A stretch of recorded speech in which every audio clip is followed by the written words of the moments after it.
Hello, my name is Becca C. Smith, and welcome to a new episode of Forgotten Female Fiction. Every writer has a story to tell, but what happens to it years from now when they're gone?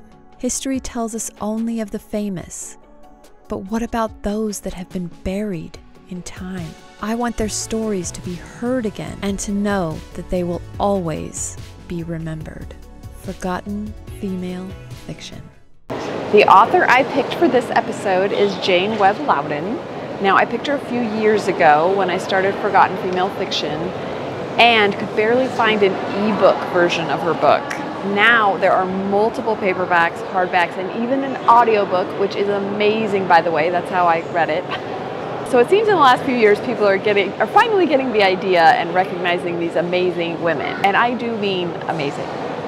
We're in the British Museum in the Egyptian section, and I thought it would be perfect since Jane Webb Loudon's first book was called The Mummy, A Tale of the 22nd Century. Now, you may be thinking, oh cool, she wrote about mummies, and who doesn't love a good mummy story?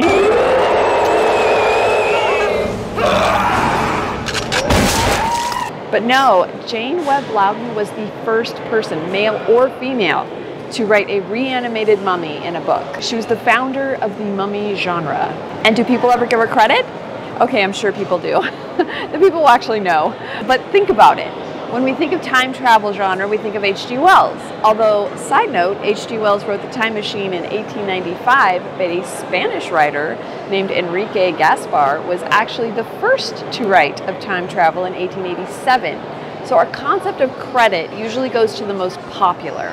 Or vampires. Most people think Dracula, which was written in 1897. But it was John William Polidor who wrote Vampire, spelled with a Y, almost 80 years before in 1819. And I'm sure for Jane, the spark for coming up with reanimating a mummy was inspired by Mary Shelley's Frankenstein, which was written 10 years before in 1818. But let's start with what we know about Jane Webb Loudon.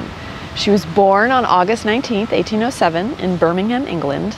In 1819, her mother died, and then her father died in 1824 when she was 17. So she had lost both her parents by 17. I can't even imagine how that would have been. And after her father died, he left her with nothing. And back then, there weren't that many options for women to make a living. So that's when she wrote The Mummy at 17. It started her writing career, although she never wrote in the sci-fi genre after that. She surprisingly wrote gardening books.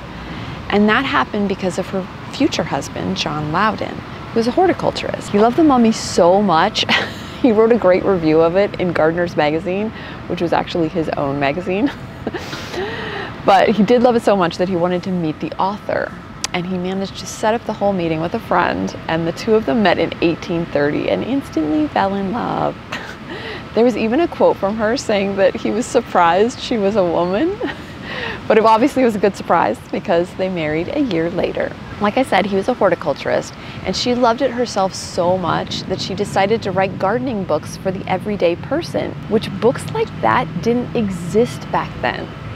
Are we seeing a pattern of innovation here? Back then, there were only textbooks that were written for people studying horticulture, so more technical. So to have something accessible was the seed, no pun intended, okay, yeah, pun intended there, of what home gardening is today. She also taught herself to illustrate, of course. I mean, I just taught myself how to draw, no big deal. But she illustrated all of the flowers and plants that she wrote about, which is, I'll show some pictures here because they're gorgeous. Her first gardening book was published in 1838 and was titled Young Lady's Book of Botany. And then the second, 2 years later, The Gardening for Ladies. She said of her second book, quote, "I think books intended for professional gardeners are seldom suitable to the wants of amateurs," end quote. She went on to publish many more books on gardening, as well as when her husband lost his arm due to a bone-setting surgery gone bad. Ouch. She transcribed her husband's books, The Encyclopedia of Cottage, Farm and Villa, and Architecture of Arboretum et something Britannicum. The Arboretum book was a big deal though. It documented every tree and shrub in Britain, but it bankrupted them, and that led to his death in 1843. After that, she continued to publish new editions of her husband's work and publish her own work as well. And then for a short time became the editor of a magazine called The Lady's Companion at Home and Abroad. And even though the reviews were good, she was asked to resign in 1848. Her books never sold enough to fully support her, and after that she died on July 13th, 1858. Right before what would have been her 51st birthday in August. And she pretty much had no money when she died. For a person who created the mummy fiction genre and brought home gardening to the masses, she lived her last years barely able to sell books and mostly forgotten. But I love that she's kind of making a comeback today, maybe in a small way. But as I said before, I could only find the ebook a few years ago, so someone's taking note at least. But before I get into the book, past me needed to read it. So let's jump back to that clip right now. Past me here. All right, I am going to get started reading The Mummy by Jane Loudon. But I was gonna get started, but the first book that I purchased was this one, which kind of cool cover, but oh my God, huge. The book is 600 pages long because it's 3 parts. She wrote it in 3 parts. But I wanted something a little bit more digestible, so I got something that had less pages. But this book, oh my God, the font is so tiny and it goes all the way into the middle.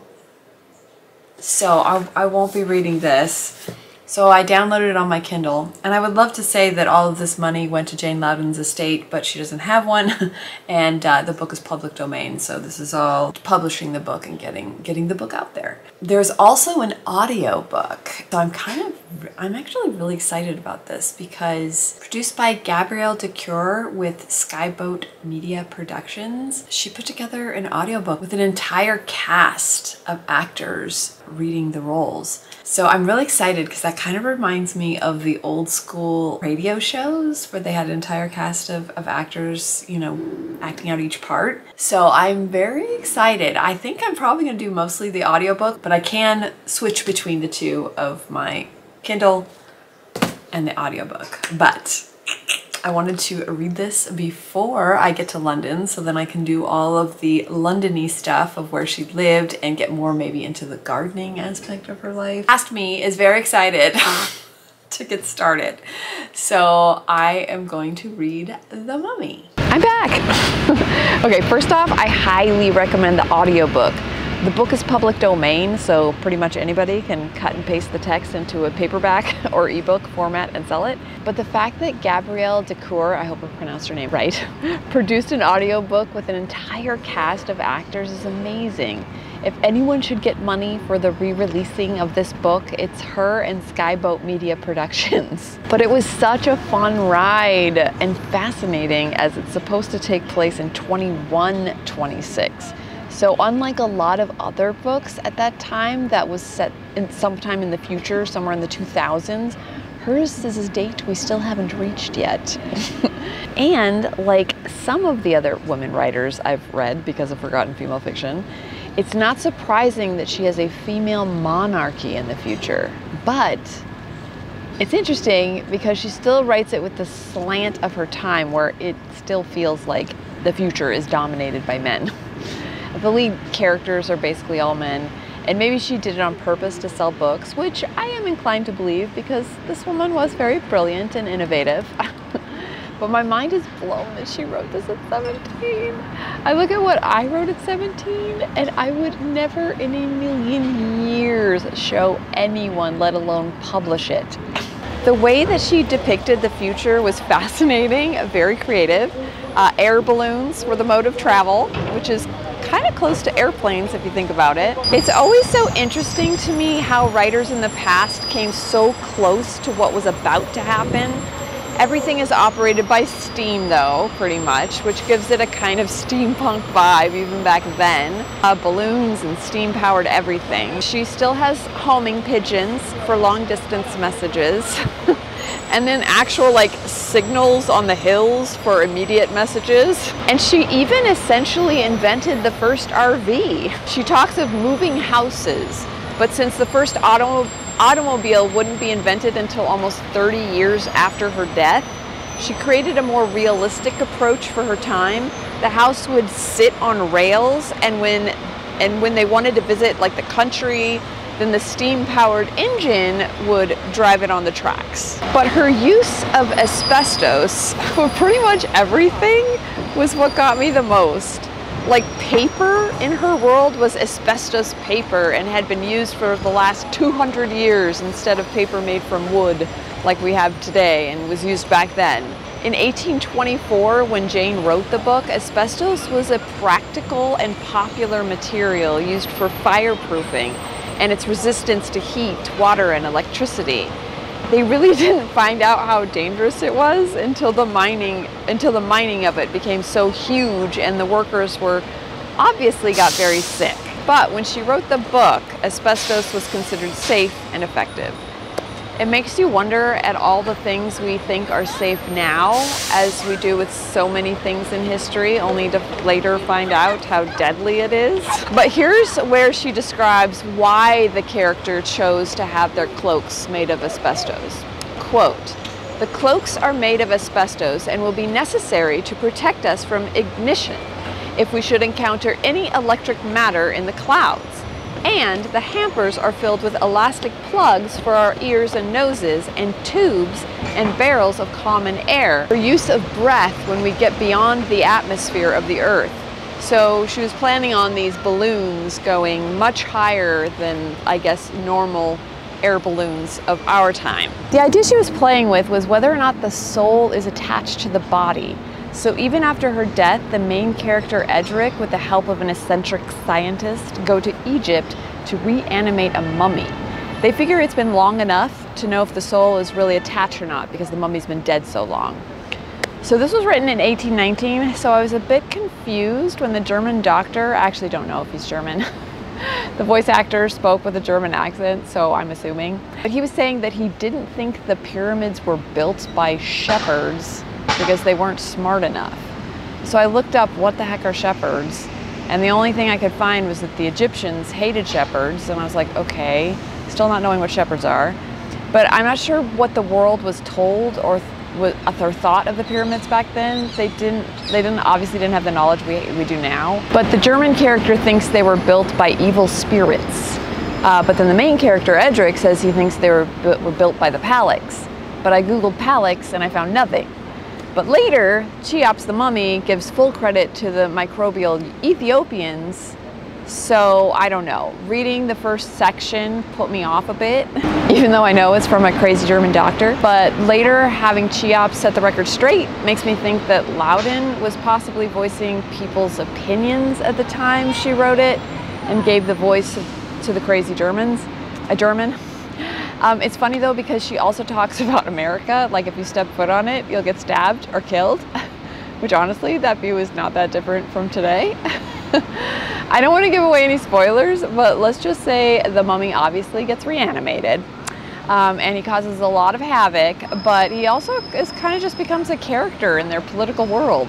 Doesn't try to devour anything like we usually see in mummy movies, but he's actually a pretty cool guy. Overall, the book is a good read, at least the audiobook. So if you do want to check it out, I will leave the link below. But learning about Jane Webb Loudon was amazing, and the fact that I was coming to London, where her and her husband lived, I just knew I had to do the episode here. I mean, I wish I could go do more episodes where the authors lived. It would give me a sense of who they were, I think. But I hope you did enjoy this episode, and thank you so much for watching.